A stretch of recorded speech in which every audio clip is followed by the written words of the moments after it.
Welcome back. Statesman John Cornyn is attempting to replicate the pragmatic bipartisan compromise he helped craft last year on school safety. But the challenges of porous border security and illegal immigration have been festering unaddressed for a very long time. Rudy, what do you make of Cornyn's effort, and is there any appetite for it with either caucus? Greg, I fear the next few years, especially in the Senate, is going to play out like a Greek tragedy. That's why my word is Odysseus. Senator Cornyn is like that epic warrior of literature who struggled to get home after that battle in Troy, but now the battle is inside the Beltway and everyone is dug in deep with their own political party agenda. Now, when you have the president's spokesperson claiming no one is walking across the border, remember that? Gosh, the vice president, who's the designated border czar, offering no real options. Hard right Republicans wanting to deport every dreamer kid. Well, the status quo seems to win out, right?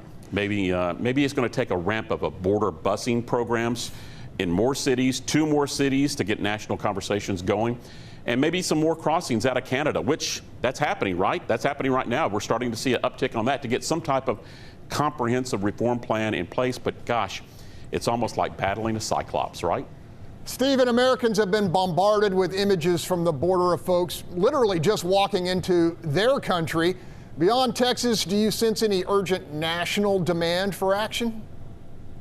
I don't think nationally we have to remember we're in Texas, which is a border state. Of course, we're seeing it more than some others. Now, it is a national conversation. It's a national security issue.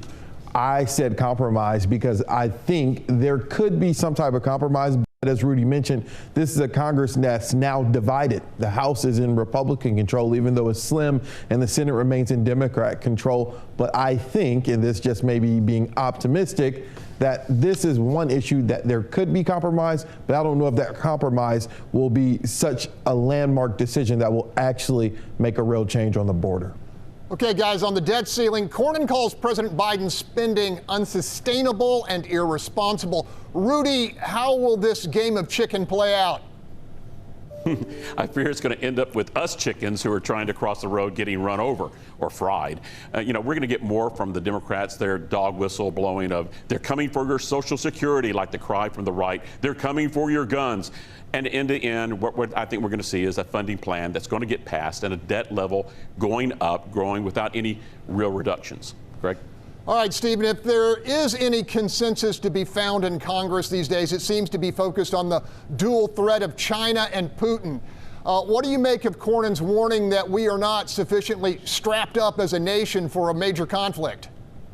Right, and then you also heard, and you called him a statesman, you also heard he talked about the big goal is to not get to a war. I think that is something where we will have bipartisanship of Democrats and Republicans recognizing, especially with the whole balloon fiasco with China, recognizing that even though we rely on China for some things, China is not our friend from a political standpoint, and of course not Russia with the U.S. aiding Ukraine. And so I think if anything that will happen in the next 2 years, I think there will be some bipartisanship on making sure that the line is definitively drawn in the sand as it pertains to China and Russia.